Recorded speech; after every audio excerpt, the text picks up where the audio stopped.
Lilia Valenforth stood amongst the Lordaeron army stationed outside the gates of Stratholme, her gauntleted hand resting on the hilt of her sheathed blade.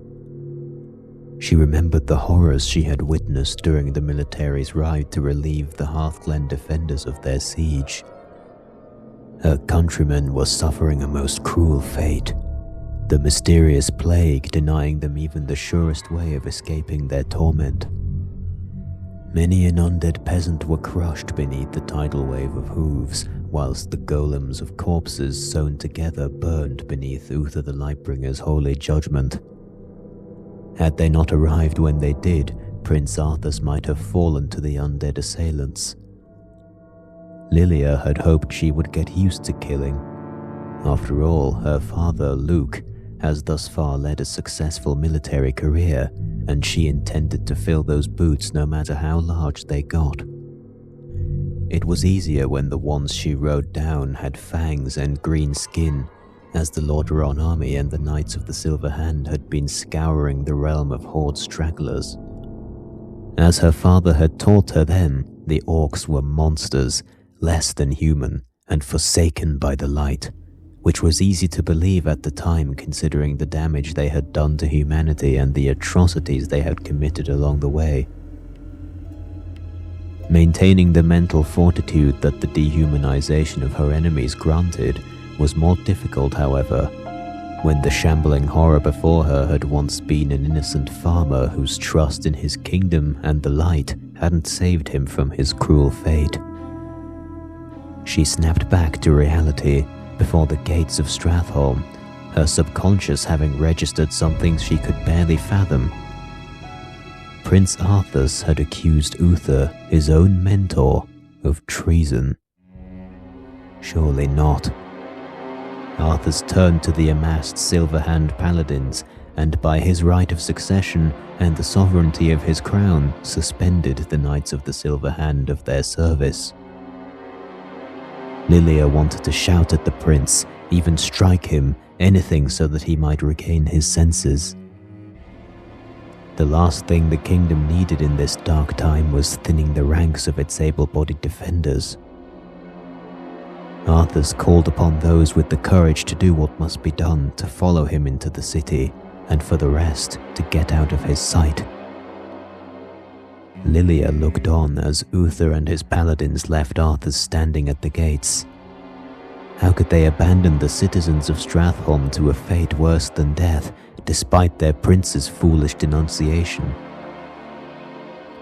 Steeling her heart, she moved to join Arthas in his callous venture.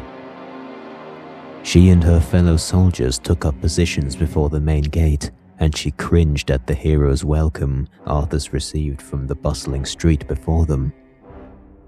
They obviously thought their beloved prince was here to save them from this mysterious plague. And to a certain morbid extent, they were right. They would save them by way of a swift death. An unnatural jolt of terror harried Lilia as she saw Light's vengeance cave in the chest of the first citizen before its master turned the holy weapon on the cowering wife and child behind him.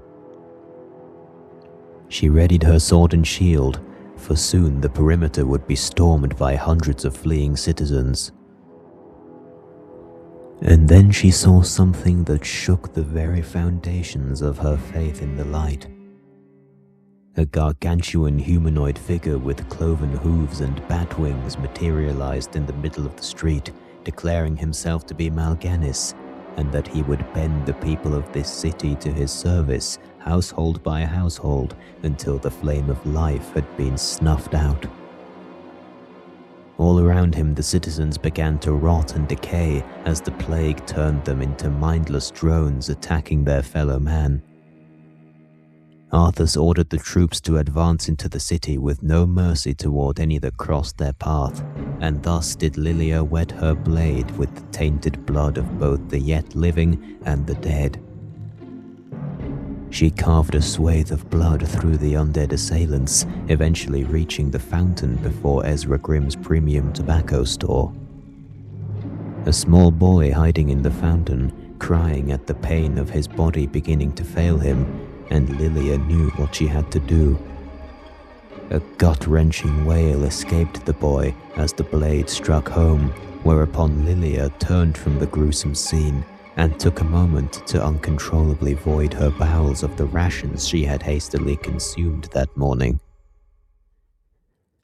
The despair she felt at the situation she found herself in caused her to release a cry of exasperation to the heavens.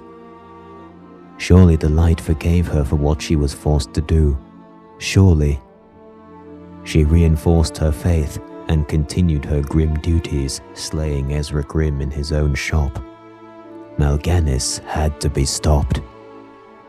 Regrouping with a squad of exhausted footmen, they were quickly set upon by shambling citizens. Forming a ring of steel, the soldiers held their ground and repelled the onslaught of bodies until Lilia spied one of the foul puppet masters on the opposite pavement of the street. She told her companions to funnel the citizens towards Lika's Shields and Maces store, and she charged the necromancer with a rage unparalleled to anything she had ever felt before. The traitorous dog would fall by her hand if it's the last thing she'll do. Cutting down the countless citizens the necromancer threw into her path, she reached the decrepit figure, plunged her sword into his stomach, and sliced the cur open, dragging her sword all the way out of his shoulder. As the corpse already started to bubble and melt, a hand grasped her pauldron, and she swiftly snapped around, driving her sword through the assailant. She was looking into the eyes of a dark-haired man in green clothing, still trying to persuade her of his innocence as he collapsed and the life began leaving his eyes, having apparently refrained from consuming any plagued grain. He wasn't innocent. Surely not. He was merely trying to escape the city thinking he could survive the plague. Lilia picked up the piccolo hanging from the dead man's necklace. What if he was innocent, however? What if he was just trying to be safely escorted out of the city? How many innocent lives had she claimed in her blind, prejudicial rampage? How many innocents had Arthur's brutal culling killed? As Lilia's sanity was rent in twain by the horrific moral battle raging within her, she clutched the piccolo to her chest and wept.